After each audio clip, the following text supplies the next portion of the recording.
भगवतीम् अष्टादशाध्यायिनीम् अम्ब त्वाम् अनुसन्दधामि भगवद्गीते भवद्वेषिणीम्।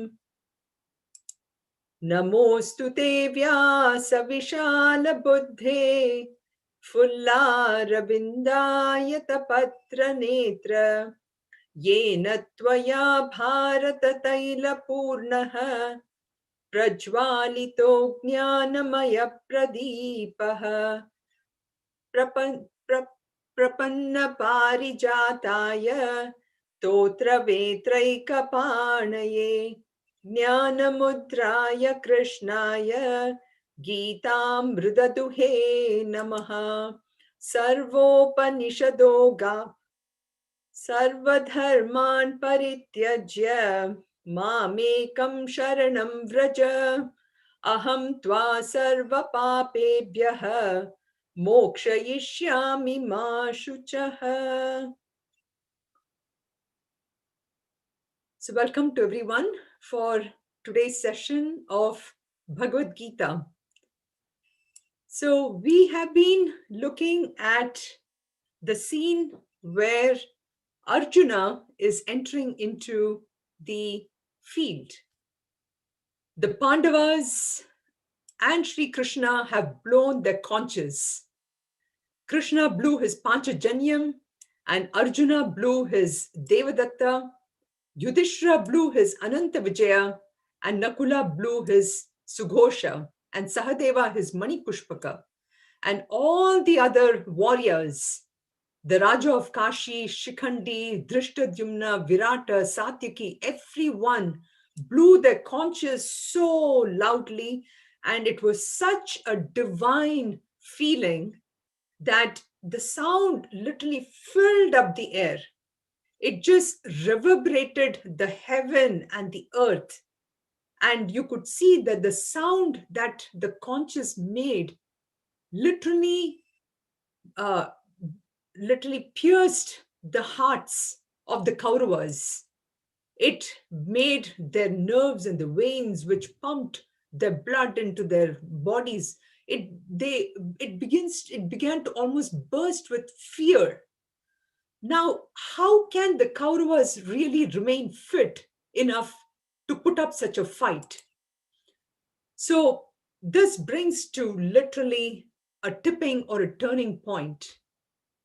Once the conches have been blown, what can we expect? That somebody fires the first shot, right? The first arrow should be seen flying out. But wait, this is why we're calling this as a turning point. Something else was happening. And how does Vyasacharya introduces this aspect? He introduces the shloka 20 with this word called atha. Why is this word atha chosen to be introduced here? The shloka was atha vyavastitan drishtva dhartarashtran kapit vajaha.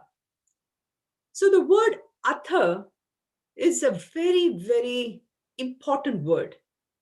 I'm sure many of you would have, those who chant Gita, you would have heard this atha prathamodhyayaha dhritarashtra uvacha atha dvitiyodhyayaha sanjaya uvacha atha tritiyodhyayaha arjuna uvacha. So you see, every time the word atha basically indicates that there is some teaching that is going to follow. So atha along with om is considered a very, very mangalam, auspicious word. Shankaracharya actually says this beautifully, where he says that the atha has a sound rupa as well as a word rupa. The sound rupa is the one which denotes auspiciousness, but the other word, the word meaning itself, has many meanings. It can mean therefore, or the start of it, or mangala, or it indicates even some prayojana, adhikara, so many different things. And in fact, in the Brahma Sutra Bhashya, Vyasacharya refers to this as the study of the Brahma Sutra with the word atha indicates that the preparation of the student itself. And the preparation, for those of you who know the Tattva Bodh, we know that the qualification needed for a student is sadhana chatushtaya. So this basically shows that after acquiring the necessary qualification, then atha, the teaching is imparted. So to here, the word atha here basically indicates that this is the starting point of where Arjuna is going to be transformed. And this transformation is needed in order for the teaching to really stick. Now, in our day-to-day world, compared to this Brahma Vidya that Arjuna is going to now get from Lord Krishna, we know that for all of us in the regular transactional world, there is no such thing as preparation. We don't necessarily go to the Guru with folded hands. We don't go to the Guru with a tradition of taking them flowers and taking them some Guru Dakshina or anything and then ask for the teaching. We just study our physics and chemistry or economics or anything, and we start to acquire degrees after degrees after degrees. And in all of them, basically, we end up with not really a whole lot of peace, so to speak. We end up with, for sure, money, but we know that money doesn't give peace. So wouldn't it be nice if we can incorporate some of the Brahma Vidya along with the Laukika Vidya in such a way that we learn how to live our life? This would be such a nice thing.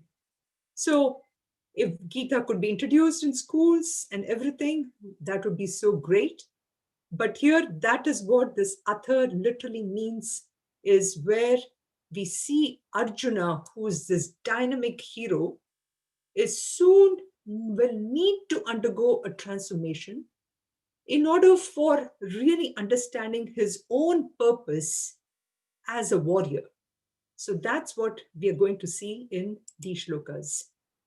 So we saw this shloka last time, that is atha vyavastitan drishtva dhartra rashtran kapit vajaha pravritte shastra sampate dhanurudhyamya pandavaha. So this is how Sanjaya introduces the dialogue of Arjuna with Sri Krishna. So that Arjuna, the son of Pandu, who is driving this chariot with the insignia of the monkey, Kapi, on the flag of the chariot, which the Kapi actually refers to Hanumanji. And so Arjuna is referred to as Kapidvajaha. And now seeing this army, atha vyavastitan datra rashtran drishtva, seeing all the army, the son of Pandu, Pandavaha, shastra sampate pravritte.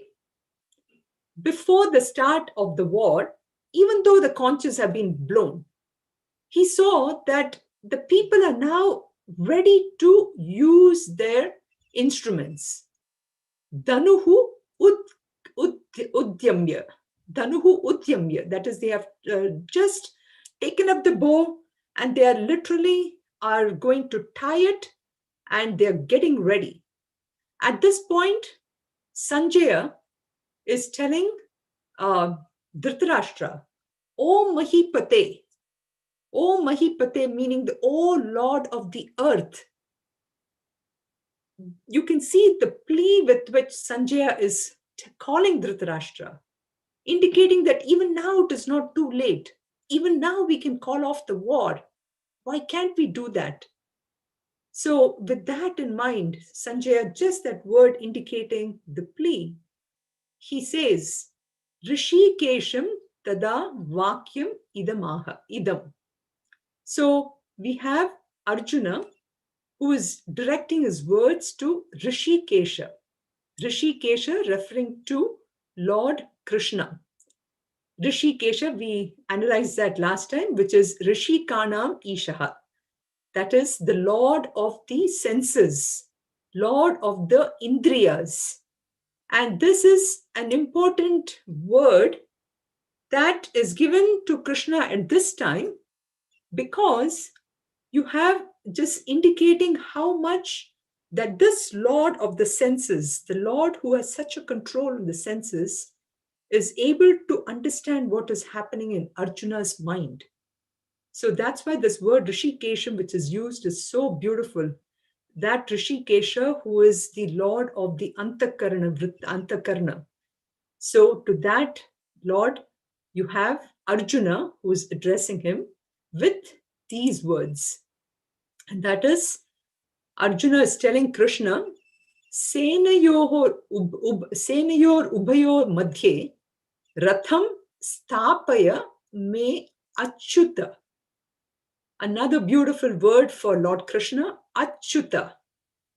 So Arjuna is saying, Oh Lord Krishna, oh Krishna, please Ubayo Senayoho Madhye Ratham Stapaya. Take my chariot to the middle of the two armies and Sthapaya. I'm mentioning this word Sthapaya because this word is actually one of the tenses which we will study in Sanskrit.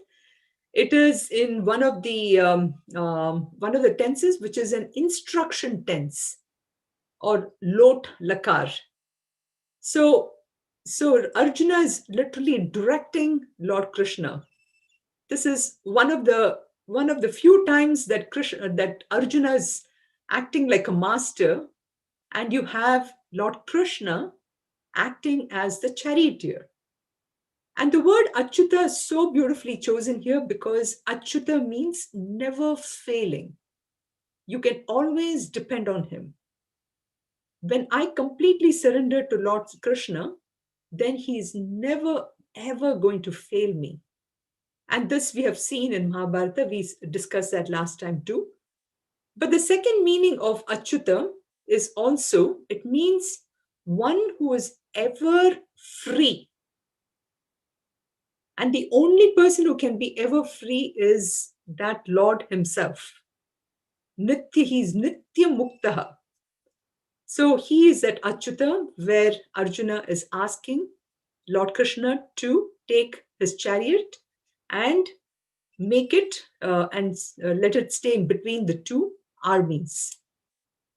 And then we saw this shloka also last time. I'm just doing a review and a recap from last time and giving a few more points to show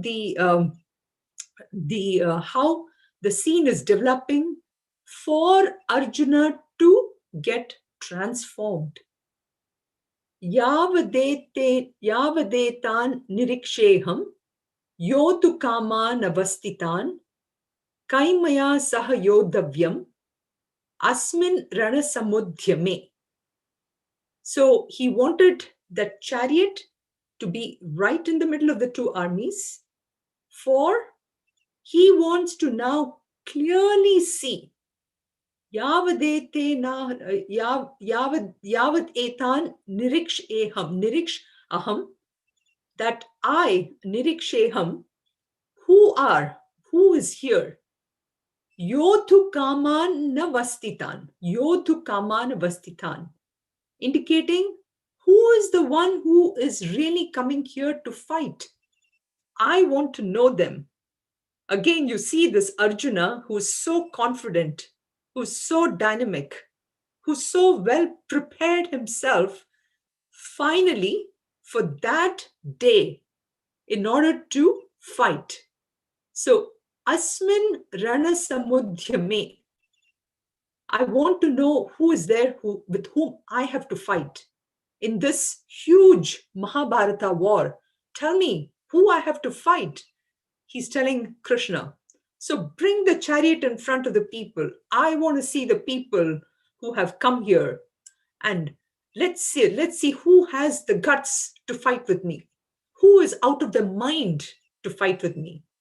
Because Arjuna knew he was not an ordinary person. He knew that he could literally conquer anyone. He has been given all these great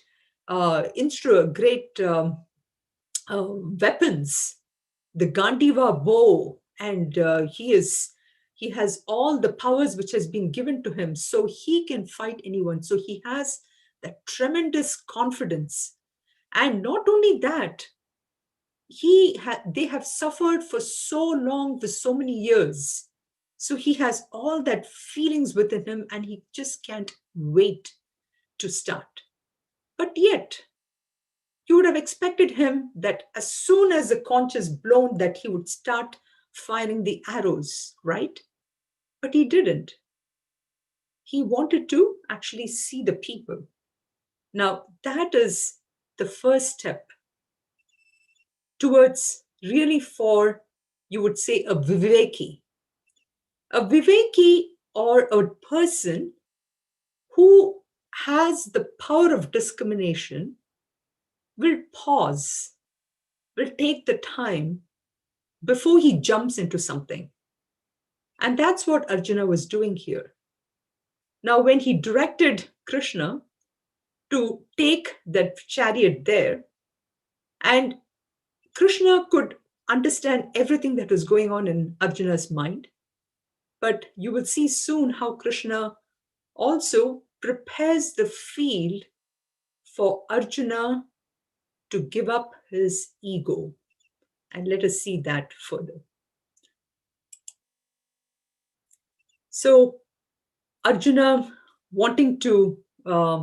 desiring to fight and wanting to see the people, he says this next shloka, Yotsyamanaan avekshe ham, yah etatra samagataha, dhartarashtrasya durbuddhehe, yuddhe priyachikirshavaha. I think we chanted the shloka last time. That is why I'm not chanting it today. I'm just saying it in Anvaya. So, Yotsyamanaan aveksheham, ya etatra samagataha, dhartarashtrasya durbuddhehe, yuddhe priyachikirshavaha. Arjuna is giving a reason now as to why he wants to review that whole battlefield in front of him. Yotsyamanaan aveksheham ya etatra samagataha. I want to have a clear view of all of them. Therefore, take me in front of them. And I want to see who are this dhartarashtrasya durbuddhehe, priyachikirshavaha. Who is that durbuddhi dhartarashtrasya? So he's referring to who is that evil-minded ones of the Dhritarashtra's family, who are the people who want to be with him. Priyachikirshavaha. Who are all those people who are wanting to fight along with Duryodhana? He's really wanting to know, because he's like upset, he's mad that these people are with Duryodhana. Now, isn't that pretty common these days when you have somebody who shows that they have all these power, even when you know that that person is totally wrong and who is corrupting other people, but yet there are people who can surround these people. And that is how this shloka shows how that in spite of everything, even if the person is evil, durbuddhehe dhartarashtrasya durbuddhehe yuddhe priyachikirshavaha. The person are there just to help out Duryodhana, and perhaps they want to get something out of him also. And therefore, you see that he is there, and Arjuna wants to know who are all those people. Still, Arjuna is still pumped up. He is raring. He wants to go out and fight, and he wants to see who he has to deal with. So at this time, we have now Arjuna has said what he wants to say, and Krishna has taken him to that place, and he is keeping him right there. So now Sanjaya is telling Dhritarashtra, Sanjaya uvacha eva mukto rishikeshaha gudakeshena bharata senayorubhayor madhye स्थापयित्वा रथोत्तमम् एवमुक्तो ऋषिकेशः गुडाकेशेन भारत सेनयोरुभयोर्मध्ये स्थापयित्वा रथोत्तमम्. So Sanjaya is addressing Dhritarashtra with the word Bharata. Again, giving that credit to the dynasty, the lineage from which Dhritarashtra has come from, the Bharata lineage, and is telling him that thus was addressed Rishikeshaha referring to Krishna, by Gudakeshaha or Arjuna, and then in the midst of both the armies, he stationed the best of chariots. So two, again, beautiful names given here, Rishikeshaha, which we analyzed already, and Gudakesha, referring to the one who never sleeps, or another person, which is Gudaka Ishaha, so which is also another name for given here. So Gudaka means Tamoguna, and Isha means a master, one who has mastered Tamoguna itself.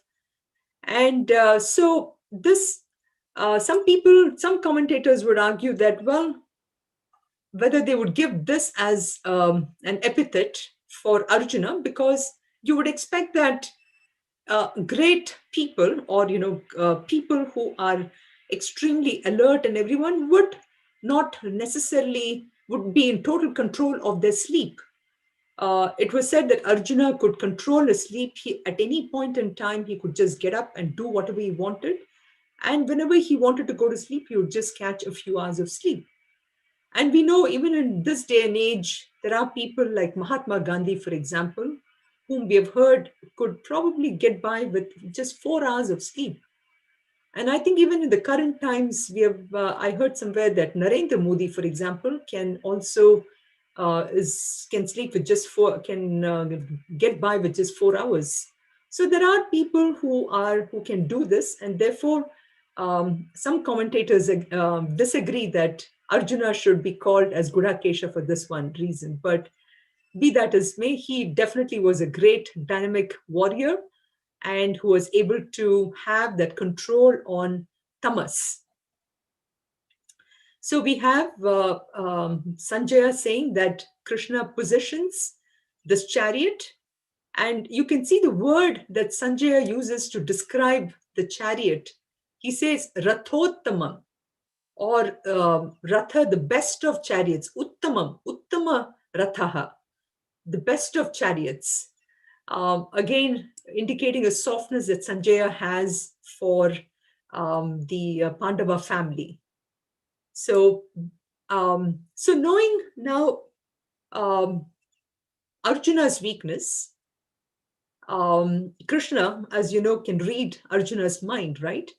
So he positions the chariot where Arjuna wanted. But then you have to see in the next shloka how he positions this chariot. So let us see that. Bhishma Drona Pramukhatah Sarvesham cha Mahikshitam Uvacha Partha Pashyaitan Samavetan Kuruniti. Bhishma Drona Pramukhatah Sarvesham cha mahikshitam uvacha partha pashyaitan samavetan kuruniti. So, even though Arjuna did not ask exactly and who the chariot should be facing, but Lord Krishna does this to him. So, this is actually a very important verse because in the whole of the first chapter, this is the only verse where Lord Krishna speaks just 5 words. Partha pashyaitan samavetan kuru niti. So Partha, see all these kurus gathered here together. And he says this by placing the chariot right in front of that great Acharya, Bhishma Acharya, and his teacher Drona. So this is when Arjuna, now having seen everything in front of him, and suddenly it's like as if he wakes up. Something jolts him when he sees the chariot right in front of Bhishma and Drona. And just pay attention very carefully to how Lord Krishna introduces the words. For you and I, when we look at this word kurus, okay, that doesn't sound, anything different, right?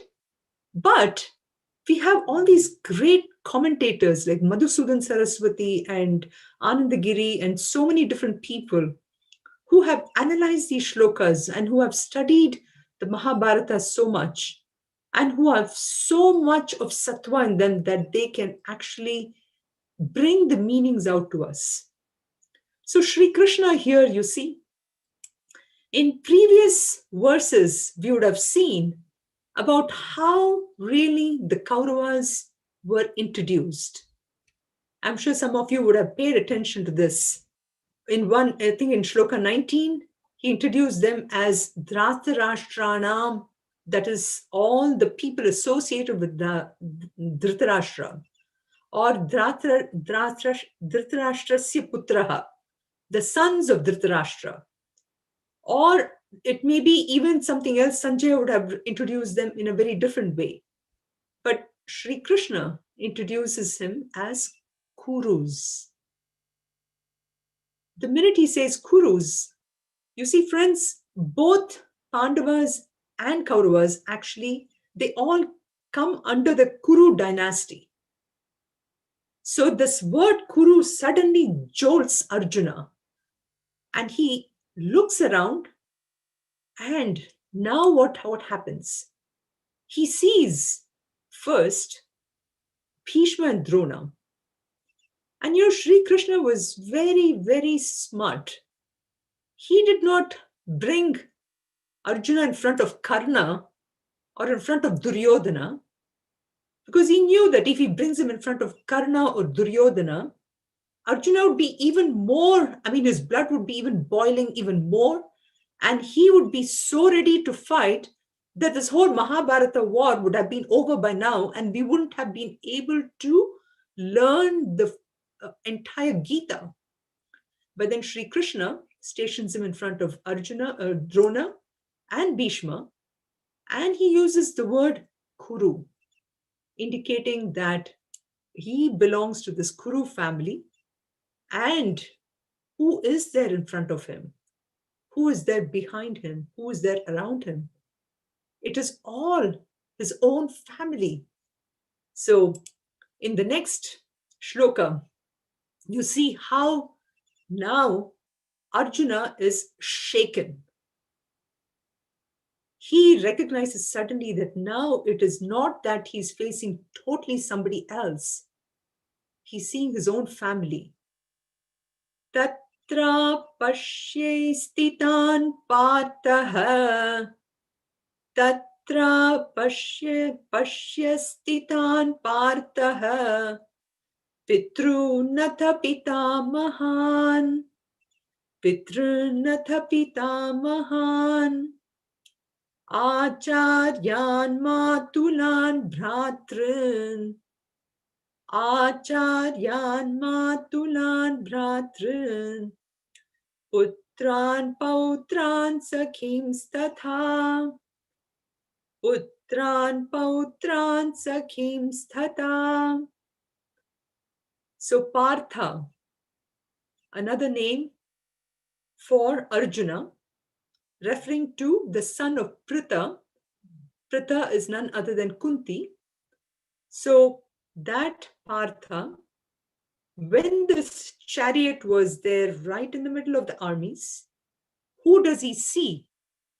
He sees the same Kaurava army, the same army who, when he came there, where his mind was all pumped up and he was like, oh, these people are bad, these people are cruel, they did this to me, they did that to me, and they made me go to the forest. Now what happened? He sees in all of them, he sees Pashitan, he sees his fathers. So who are the fathers there? So in the Vedic tradition, you have fathers indicating people who have helped you in so many different ways. They all are fathers. Well, you see, Arjuna belongs to this huge, big joint family system, right? So he sees many people there whom he regarded them as fathers. And then there were many others whom he regarded them as grandfathers, Pitrun, and then Pitamahan, grandfathers. And then he saw not only just Bhishma and Drona, who are his first teachers, but he sees many other teachers who have taught him so many different things. Acharyan, then Matulan, his maternal uncles, and then Bhratran, his own cousin brothers, and their sons, Putran and Pautran, grandsons, and then all his many, many close buddies. He sees all of them, Pautran and Sakhims Tatha. So all of them he sees there in one big mass. Now, what is this trying to show? Suddenly, there is something that clicked in his mind, that all these people who are close to me, and what is happening here? What am I going through? What am I doing here? Just the whole thing just hits him like anything. And then further on, who else does he see? He sees Shvashuran Suhrudaschaiva. Shvashuran Suhrudaschaiva. Senayorubhayorapi. Senayorubhayorapi. Tan samikshya sakaunteyaha. Tan samikshya sakaunteyaha. Sarvan bandhunavasthitan. Sarvan bandhunavasthitan. So he sees father-in-laws. Many of his many of his wives' fathers, they are all on the other side. And then all these people are actually on both the sides, right? Senayor Ubhayorapi. On both the sides, he sees his own people. And Bandhu here means the person with whom he has got the bond of attachment. So Senayor Ubhayorapi, Shashran Sahurudashchaiva, Tan Samikshisa Kaunteya, Sarvan Bandhu, Bandhuna Vastitan. All those people who are closely attached to him. So here, now you see how suddenly the rope of attachment is how he sees everybody. He sees that they're all related to him. and they're all his own people, they're all his own kith and kin, and he sees how they are now no longer an army, no longer an enemy, but he sees them as his own family. And this is when the total transformation happens to him, where he is now no longer thinking of himself as a warrior coming to fight, but somebody who is part of the whole family. So, in sense, this is where that the whole glory of samsara, if you will, or if you will, the curse of samsara sometimes hits him and changes him in him the focus on what his duty was at that moment in time. What his duty as a warrior was is now suddenly changed to that of being a friend, a relative, and to not recognize that his duty has been changed to something.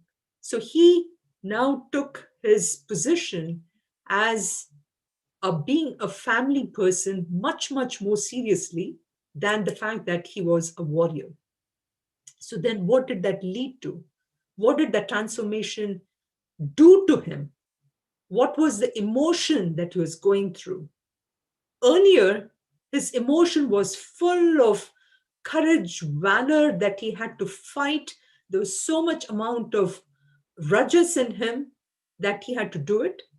But now he is kripaya paraya vishtaha. Kripaya paraya vishtaha. Vishidan idam abravit. Vishidan idam abravit. He is now overcome by feelings of a deep pity. He has pity, or kripaya could be also compassion. He looks at all the people, and instead of looking at them with hatred or looking at them with wanting to kill them, now his mind is totally changed to feeling a sense of compassion. He was just so overpowered by this attachment that he didn't realize that what he thought was really compassion was actually nothing but that love which comes out of an attachment. So, with that, he felt a tremendous amount of pity on them. And he felt that what, what kind of a situation has he really gotten into? What is this tragic situation that has compelled him to basically have this war? And there he was, who was facing this. And immediately in his mind, when he looked around, all he could see was all these people going to die at some time. And this basically just made him feel even more pity on himself. He thought this is just going to be a total mistake, a ghastly mistake. And here he was totally helpless, not knowing what he can be, what he could do. He was just totally overwhelmed. Vishidan idam. With great amount of sorrow, he then tells Lord Krishna,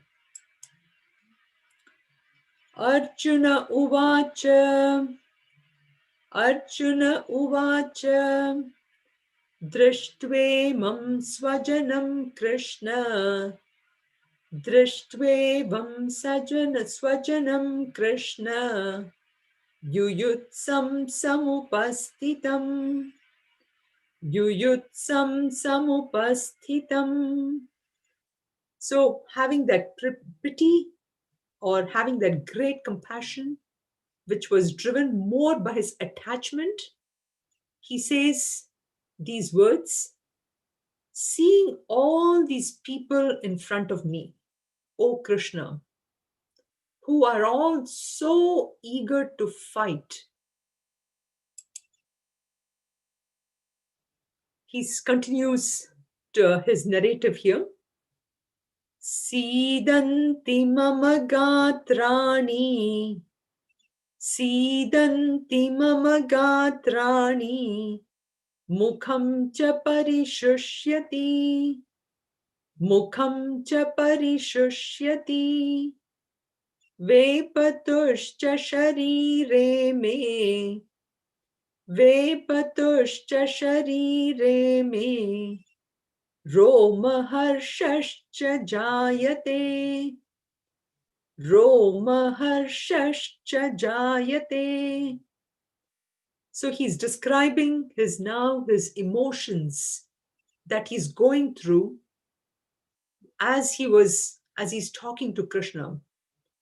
He is just completely overwhelmed, and he is in a state where he doesn't know what he's talking about. So he starts off first by seeing that drishtva imam swajanam, seeing all of my kinsmen, my people who are here, yuyutsam samupastitam, who have come here to fight in this war. What is happening at that time? Sidanti mama gatrani, my own limbs, they fail. And mukham, my mouth, is parishushyati. It's like there is no water. It's so dry. It's completely parched. Vepatushcha sharire me. My body is shaking. I can't keep quiet. And Roma harshashcha jayate. My hairs are completely standing on end. Oh Krishna, I'm going through so much. I cannot even bear this. And he's trying to explain all this to Lord Krishna about what he's going through.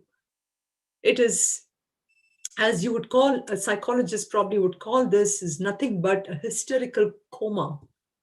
And he is purely a basket case at this point. And at the highest point of hysteria, he is not able to do anything else but just, the words just comes out of his mouth and he doesn't know what he's talking. And he continues telling Krishna, this person who had this Gandiva bow now, and where he was so determined to fight, he was so courageous. What does he say now? Gandivam samsrate hastat. Gandivam samsrate hastat. Tvakchaiva paridakhyate. Tvakchaiva paridakhyate. Nacha shaknomyavasthatum. Nacha shaknomyavasthatum. Bhramati vacha me manaha. Bhramati vacha me manaha. So he's telling Krishna, oh Krishna, now look at my bow. The bow is not even, I'm not able to even hold it. I have lost my strength completely from my arms. The bow is just slipping from my hands. And my skin is just burning all over. Tvakcha iva paridakhyate. Nacha shaknomi avasthatum. I'm not even able to stand. And my mind, Brahmati, my Brahma, my mind is in total delusion. Brahmati eva chame manaha. My mind seems to be just burning around like anything. I just want to sit down. I can't stand anymore. It was to that extent he felt the shock going through him by just being right there. And then he continues with saying, the last sentence in the previous shloka where he says, Brahmati cha iva me manaha. My mind is going in delusion, it is imagining things, and it's just going round and round in circles. So he continues with saying, Nimittani cha pashyami, Nimittani cha pashyami, Viparitani Keshava, Viparitani Keshava. So all kind of adverse omens I'm seeing now. I'm nothing makes any more sense, and all this whatever is happening is not meant to happen. So they all are. And he continues with saying, Nacha shreyo nupashyami hatva swajanamahave. Nacha shreyo nupashyami hatva swajanamahave. So again, his mind is spinning so much that he gets into almost a neurotic condition. He is showing all these symptoms of depression. And so first, he starts to say that, everything is slipping from his hands. And then he's imagining all these omens that he's seeing. And then he slowly starts to see how he can convince Lord Krishna by saying that what use is going to come by fighting this war? I don't see anything good coming out of killing all my own people in this war. Almost to say that, can we just go home, Lord Krishna? Can you take this chariot now from here? I'm done with it. So not yet. He still has a few more arguments that he's going to come with. But you can see where he's going with this argument here. So these are, again, you can see from a philosophical standpoint how the person who was so convinced that this war was needed, the minute he saw the people differently, instead of seeing them not as the people with whom he's going to fight, but as my own people, something which is mamatvam, his own, the sense of minus came into him, the sense of attachment. So immediately things completely changed. So philosophically, we could look at this is how are the typical signs of samsara is, where once I have this attachment towards something, then my entire world gets consumed by it, and which then lets me not to be the viveki, to have a discrimination power which is needed in order to do my own duty very well. So that's where we see we see Arjuna heading towards in this whole thing.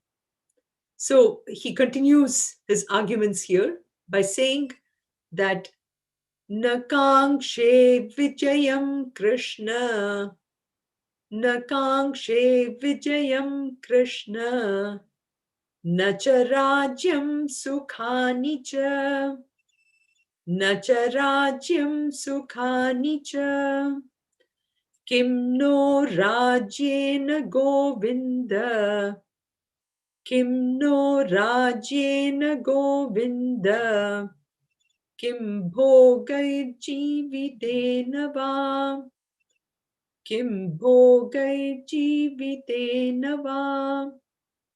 So he continues to say that he has no desire for any victory. Na kankshe vijayam Krishna, na cha rajyam sukhani cha. Neither do I want any kingdom or pleasure. Kim no rajyena govinda, kim bhogai jivitena va. So kim no, I think that got cut off there. Kim no raj, and he says, what use is all this kingdom for us, of this dominion, and what avail will the pleasures or even life itself? So kim bhogai jivitenava, what is this life even Why is this life given to us? What is all this? He's so deluded and in such a state of Brahma that he doesn't even know what he's speaking about. And then he continues to say, for why should I live? For whom should I live? And all this in a huge state of confusion and delusion. Okay, here I have the whole shloka here. The meaning is also given. Of what avail to us is dominion, O Govinda? Of what ail are the pleasures or even life itself? So again, showing a very confused mind right in the middle of battlefield, where he's come here to fulfill his duty as a warrior, is now so deluded that he wants to run away from the battlefield.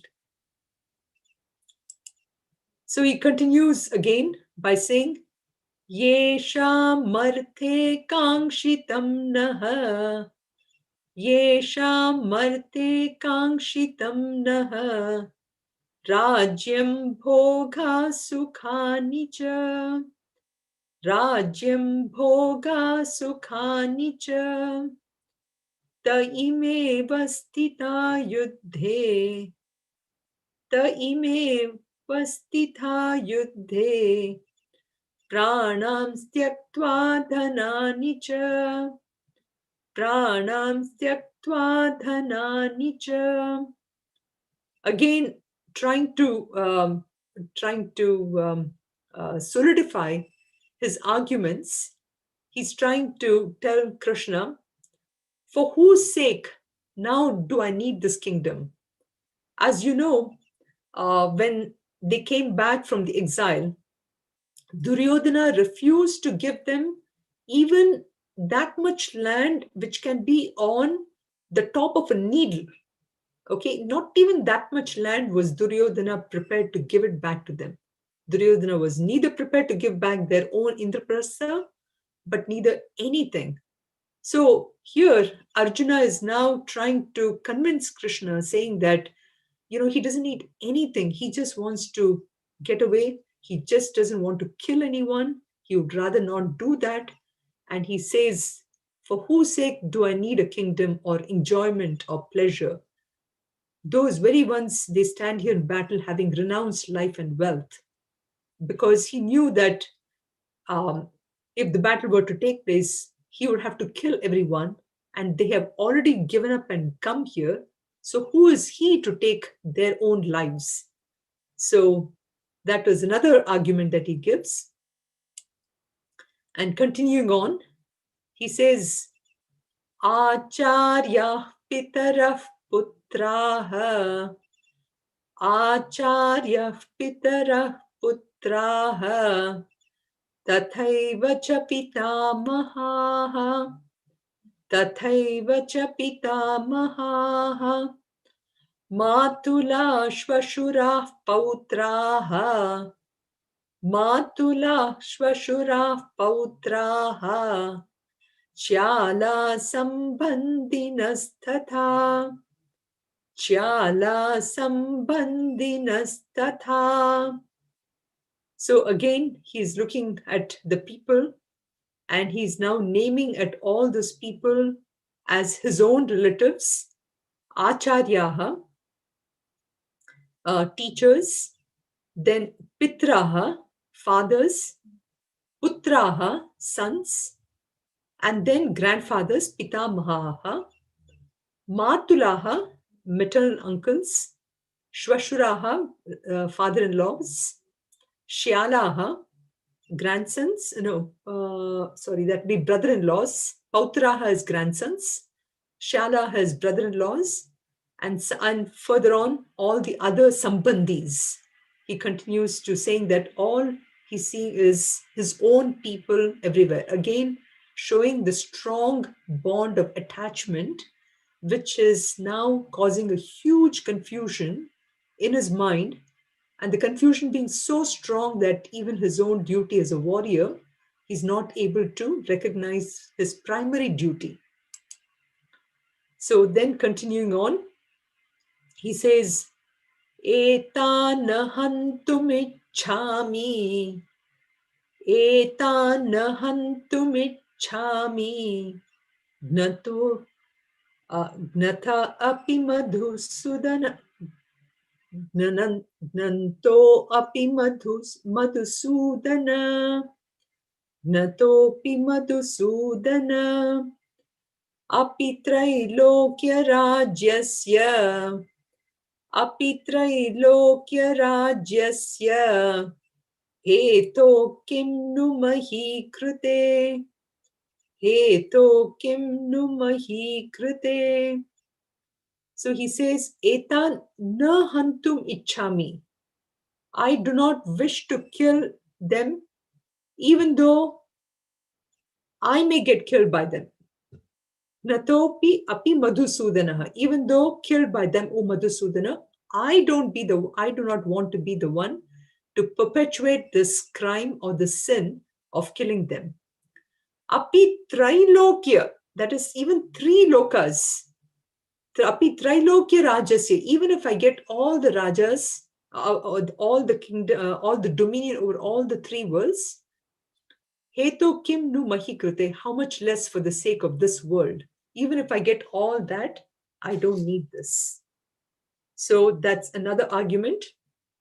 We have a few more arguments that Arjuna is trying to do. We will continue that next week.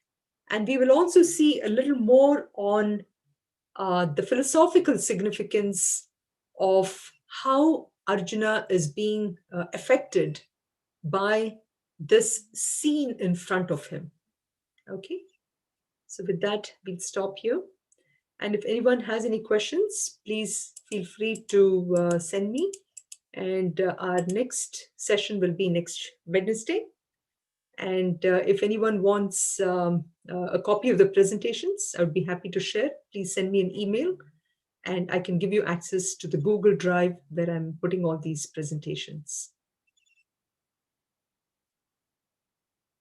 Sarve bhavantu sukhinah, sarve santu niramayaha, sarve bhadrani pashyantu, ma kaschid dukkha bhag bhavet. Om shanti shanti shantihi. Om purnamada purnamidam purnat purnamudachyate purnasya purnamadaya purnameva vashishyate. Om shanti Shanti, shanti shanti. Shanti, Harihi Om. Namaha. Harihi Om. Thank you, Hari Om. Hari Om. Thank you, Sunitha. Hari Om. Thank you. Thank you. Sunitha. Very Hari nice. Om. Thank you, Hari Om. Hari Om. Hari Om. Hari Om. Thank you. Thank you, Sunitha ji. Hari Om, Kavita ji. How are you? Hari Om, Meenu. Hari Om, Avinash. Hari Om. Hari Om. Hari Om, Jayashree. Hari Om. Thank Thank you. Very nice. Thank you. Thank you. Thank you. Hari Om, Anita. Thank you. It was a very nice lecture. Thank you. Thank you, Anita.